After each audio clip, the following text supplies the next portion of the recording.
사람들은 본능적으로 타인의 감정을 읽으려 한다. 이는 생존 본능에서 비롯된 것으로 상대방의 의도를 파악하고 위험을 피하거나 유리한 상황을 만들기 위해 감정의 신호를 해석한다.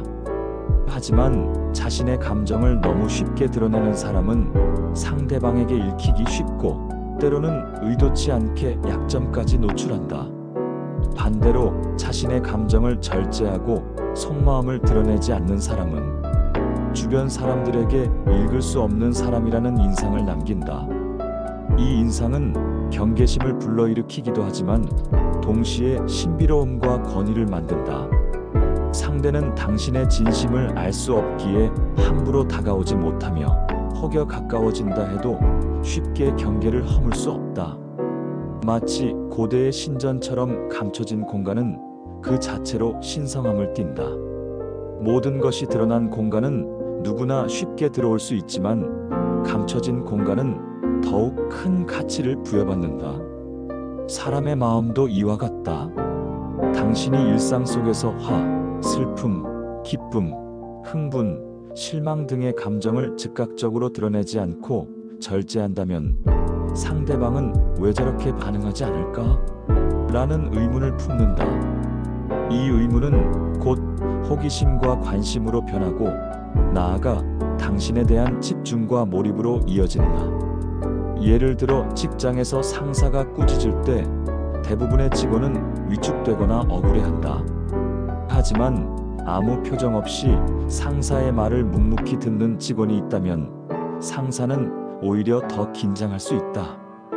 그 직원이 속으로 무엇을 생각하고 있는지, 어떤 계획을 세우고 있는지 알 수 없기 때문이다.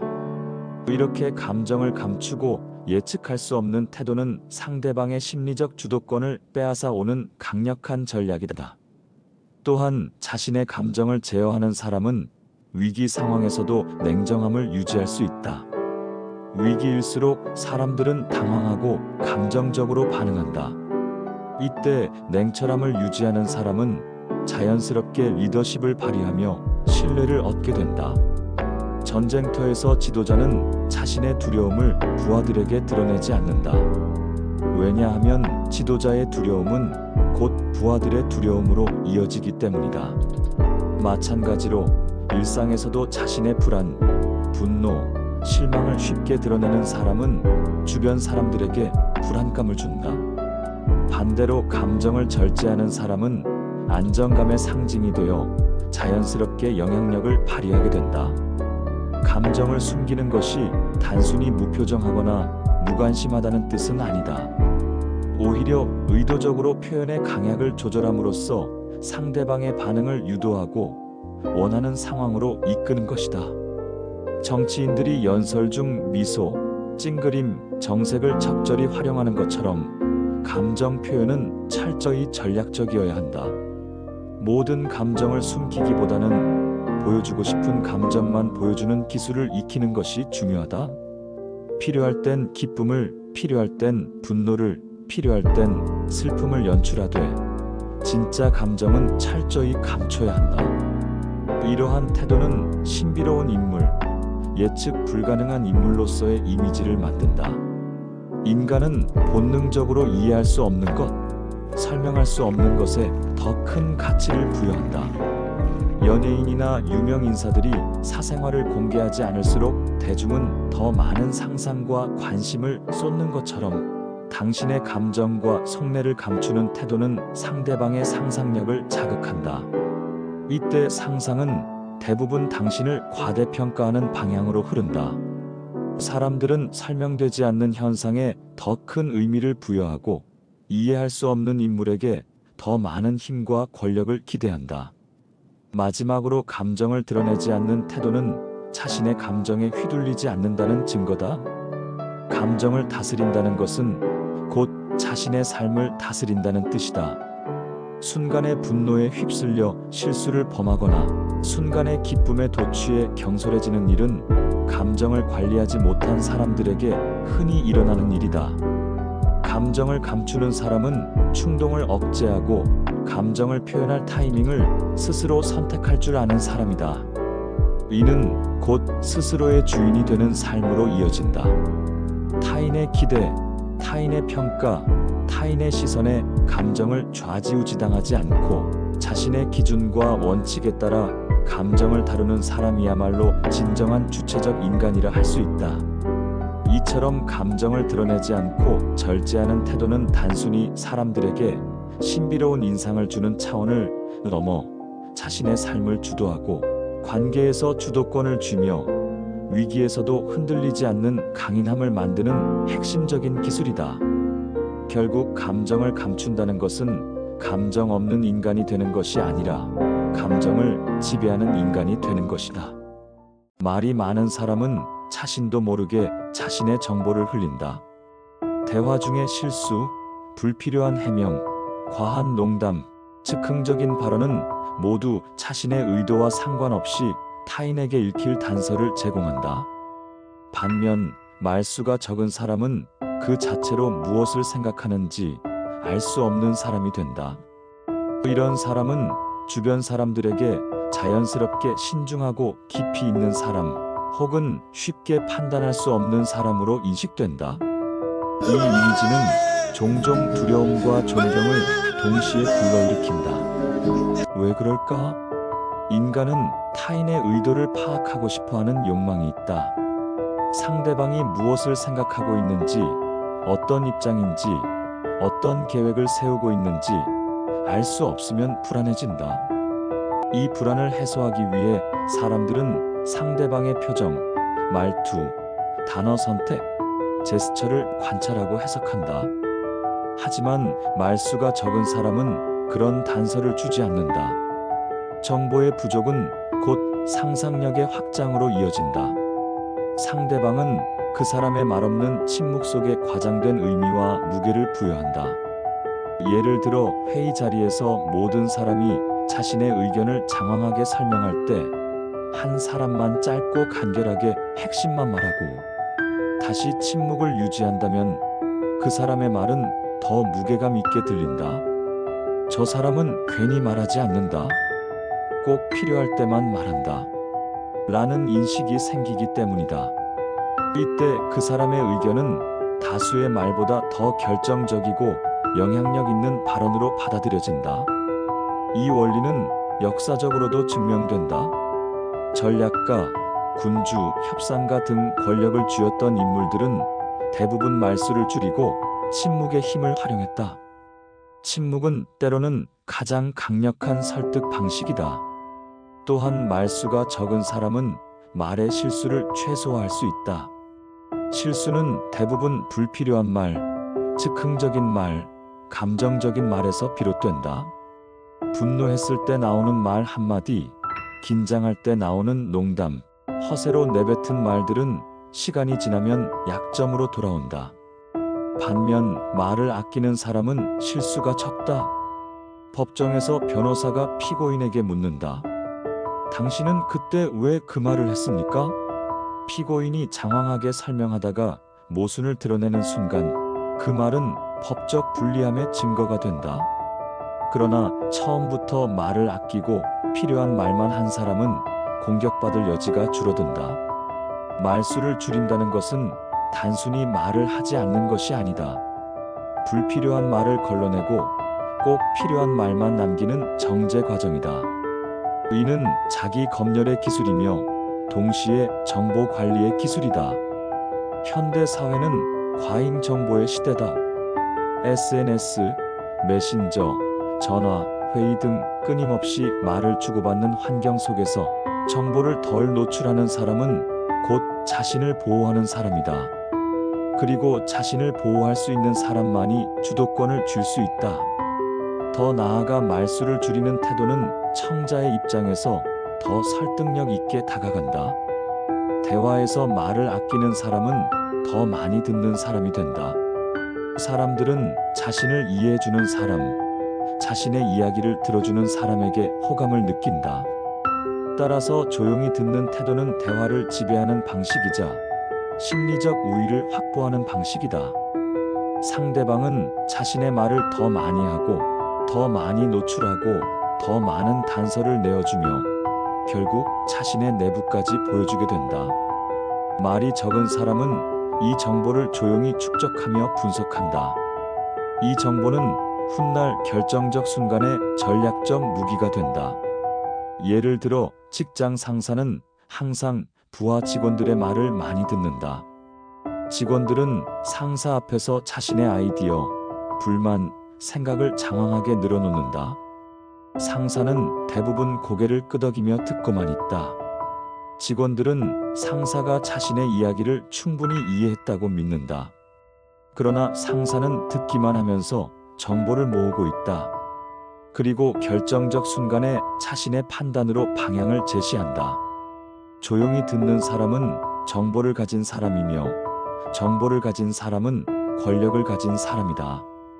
이와 같은 말수 절제의 힘은 연인 관계, 우정, 사회적 관계, 심지어 가족 관계에서도 유효하다. 지나치게 자신의 속마음을 털어놓거나 사소한 불만까지 다 표현하는 관계는 언젠가 그 말들이 독이 되어 돌아올 가능성이 높다. 특히 관계가 악화되거나 갈등 상황이 벌어질 때 상대방은 과거에 당신이 한 말을 무기 삼아 공격할 수 있다. 하지만 말을 아낀 사람은 불리하게 해석될 자료 자체를 적게 남긴다. 결국 말수를 줄인다는 것은 단순히 침묵하는 것이 아니라 자신의 언어에 전략적 필터를 꺼는 과정이다. 이 필터링은 정보 보호, 관계 관리, 권력 유지의 기술로 확장된다. 더 나아가 말을 아끼는 사람은 스스로에 대한 통제감을 키운다. 말을 많이 하는 사람은 그 순간의 감정과 분위기에 휩쓸리기 쉽지만 말을 적게 하는 사람은 언제 말해야 할지, 언제 침묵해야 할지를 선택할 수 있는 사람이다. 이 선택권 자체가 곧 자유와 권력의 상징이다. 마지막으로 말수를 줄이는 태도는 신뢰와 신비로움을 동시에 키운다. 말을 많이 하지 않는 사람은 경솔하지 않다는 인상을 준다. 사람들이 쉽게 다가올 수 없지만 그렇다고 거부감도 주지 않는 절묘한 거리감. 이 거리감 속에서 당신은 상대방의 호기심, 경계, 존중, 경외심을 동시에 이끌어낸다. 침묵 속에 깃든 힘, 그 무게는 생각보다 훨씬 크다. 그리고 그 무게를 제대로 다룰 수 있는 사람이야말로 관계의 주도권을 쥐는 사람이다. 감정을 쉽게 드러내는 사람은 상대방에게 자신의 심리 상태를 고스란히 내보인다. 기뻐할 때 얼굴이 환해지고 화가 나면 얼굴이 붉어지며 슬플 땐 눈물이 맺힌다. 이런 사람은 감정 표현이 솔직하고 인간적이라는 평가를 받을 수 있지만 관계의 주도권에서는 상대적으로 불리한 위치에 서게 된다. 감정을 드러낸다는 건 곧 자신의 내부를 보여주는 것, 즉 공격 포인트를 노출하는 것과 같다. 반면 감정을 잘 드러내지 않는 사람은 그 자체로 상대방에게 읽을 수 없는 벽처럼 느껴진다. 무표정하고 평온한 얼굴, 감정의 파동이 잘 드러나지 않는 태도는 상대방으로 하여금 저 사람은 지금 무슨 생각을 하고 있는 걸까? 라는 궁금증과 불안을 동시에 자아낸다. 상대방은 감정을 해석할 단서가 부족할수록 더 많은 추측과 상상을 하게 되고 그 상상은 종종 실제보다 과장되거나 왜곡된 힘으로 느껴진다. 예를 들어 직장에서 팀장이 화를 내지 않고 조용히 상황을 지켜본다면 부하 직원들은 왜 아무 말씀이 없지? 더 큰 꾸중이 따를까? 실망하신 걸까? 라고 생각하며 스스로 압박감을 느낀다. 반대로 즉각적으로 화를 내거나 언성을 높인다면 그 감정의 폭발은 일시적이고 제한적으로 받아들여진다. 결국 감정을 드러내지 않는 태도는 단순한 침묵이 아닌 심리적 지배력의 표현이다. 이러한 태도는 역사적으로도 권력을 가진 사람들의 공통적인 특징이었다. 중국의 한비자에는 군주는 얼굴빛을 드러내지 말라는 구절이 나온다. 얼굴 표정을 통해 자신의 의중을 드러내면 신하들이 이를 파악하고 그에 맞게 움직인다는 것이다. 반면 군주의 얼굴빛이 읽히지 않으면 신하들은 군주의 마음을 알기 위해 더 조심하고 더 노력하며 권력의 중심을 군주에게 남겨둔다. 이 원리는 현대 사회에서도 유효하다. 감정을 드러내지 않는 사람은 의사결정에서 냉철함을 유지할 수 있다. 감정은 판단을 흐리게 한다. 즉각적으로 표정과 언어에 감정을 담아 표현하는 사람은 그 순간의 감정에 지배되지만, 감정을 드러내지 않는 사람은 감정과 행동 사이에 한 번의 거리두기를 둔다. 이 거리는 곧 실수를 줄이고 전략적 대응을 가능하게 하는 완충지대다. 예를 들어 협상 자리에서 한쪽이 화를 내며 목소리를 높일 때 다른 한쪽이 담담한 얼굴로 차분히 대응한다면 화를 낸 쪽은 점차 불안정한 모습으로 비춰진다. 반면 담담함과 평온함을 유지하는 쪽은 더 신뢰감 있고 우위에 있는 사람으로 평가받는다. 감정을 관리하는 모습은 자기 통제력의 상징이자 상대방을 심리적으로 위축시키는 무언의 메시지다. 또한 감정을 드러내지 않는 사람은 갈등 상황에서 자신의 위치를 유리하게 만든다. 누군가와 다툼이 벌어질 때 상대방이 격한 감정을 보이며 비난하거나 공격할 때 조용히 감정을 드러내지 않으면 공격자는 더 크게 소리쳐야 한다는 압박을 느낀다. 그러나 아무리 소리쳐도 상대가 감정적으로 반응하지 않으면 결국 공격자는 공허함과 무력감을 느낀다. 이때 감정을 드러내지 않는 사람은 갈등의 중심에서 벗어나면서도 심리적으로는 상대방을 제압하는 위치에 선다. 이러한 태도는 인간관계 전반에서 신뢰와 권위의 기반이 된다. 리더십 연구에서도 감정적 안정성은 존경받는 리더의 핵심 특성 중 하나로 꼽힌다. 감정적 안정성을 보여주는 방법 중 하나는 바로 감정을 드러내지 않는 태도다. 부하 직원들은 리더의 표정을 통해 조직의 상태를 추측하고 자신의 행동을 결정하려 한다. 만약 리더가 작은 일에도 화를 내거나 불안한 표정을 지으면 조직 전체가 불안정한 분위기로 휩싸인다. 그러나 리더가 항상 같은 표정, 침착한 태도, 평온한 감정을 유지한다면 직원들은 안정감을 느끼고 그 리더를 신뢰하게 된다. 일상 관계에서도 마찬가지다. 감정을 드러내지 않는 사람은 타인의 말이나 행동에 쉽게 흔들리지 않는 인상을 준다. 친구 사이, 연인 사이, 가족 사이에서도 누군가가 지나치게 감정을 드러내면 갈등 상황에서 그 감정을 무기 삼아 역이용하거나 상처를 줄 수 있다. 하지만 감정을 드러내지 않는 사람은 감정이 무기화될 가능성을 원천 차단한다. 이 태도는 상대방에게 쉽게 다가갈 수 없는 미스터리함과 경계심을 동시에 심어준다. 물론 감정을 전혀 드러내지 않는 것이 항상 바람직하진 않다. 하지만 전략적으로 감정을 통제하고 필요할 때만 드러내는 방식은 관계에서 선택권을 자신에게 남겨둔다. 감정을 언제, 어떻게, 누구에게, 얼마나 드러낼지를 스스로 결정할 수 있는 사람만이 관계의 방향과 깊이를 스스로 설정할 수 있다. 결론적으로 감정을 드러내지 않는 태도는 단순히 차가움을 의미하지 않는다.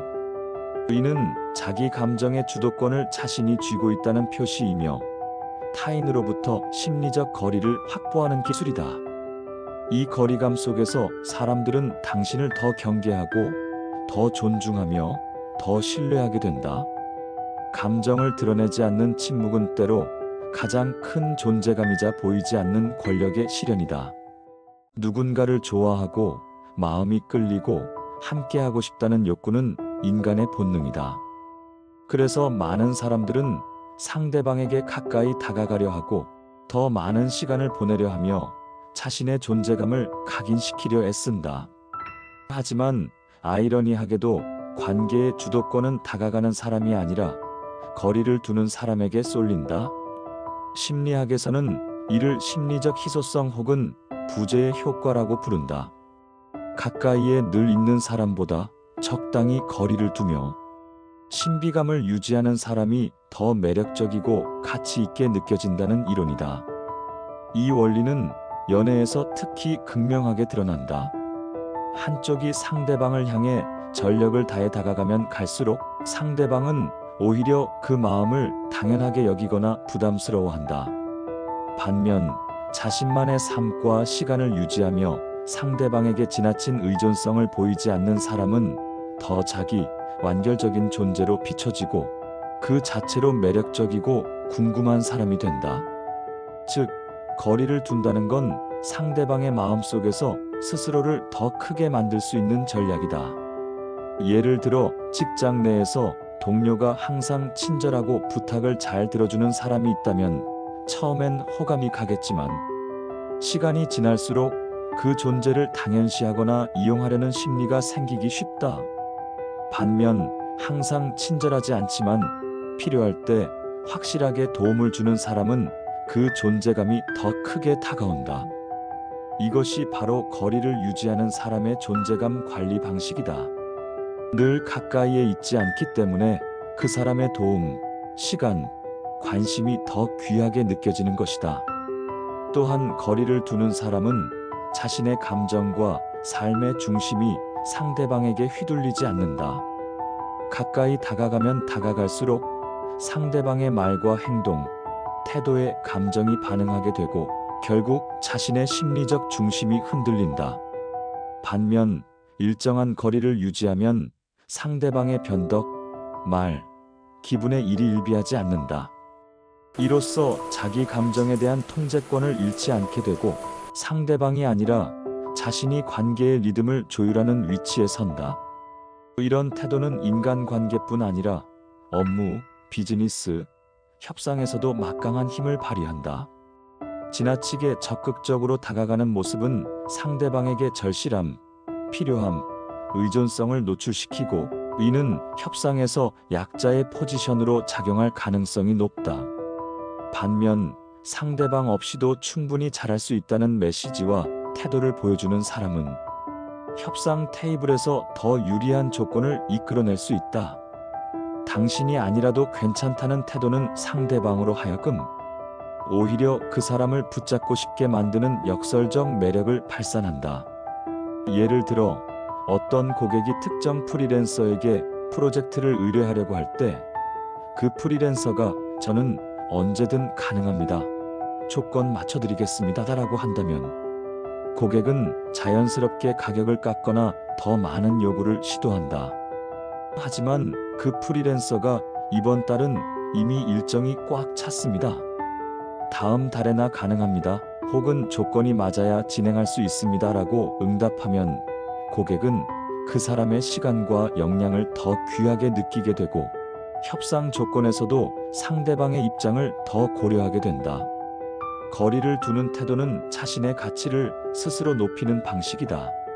상대방에게 자신을 항상 얻을 수 있는 사람으로 보여주면 그 가치는 점점 평범해진다.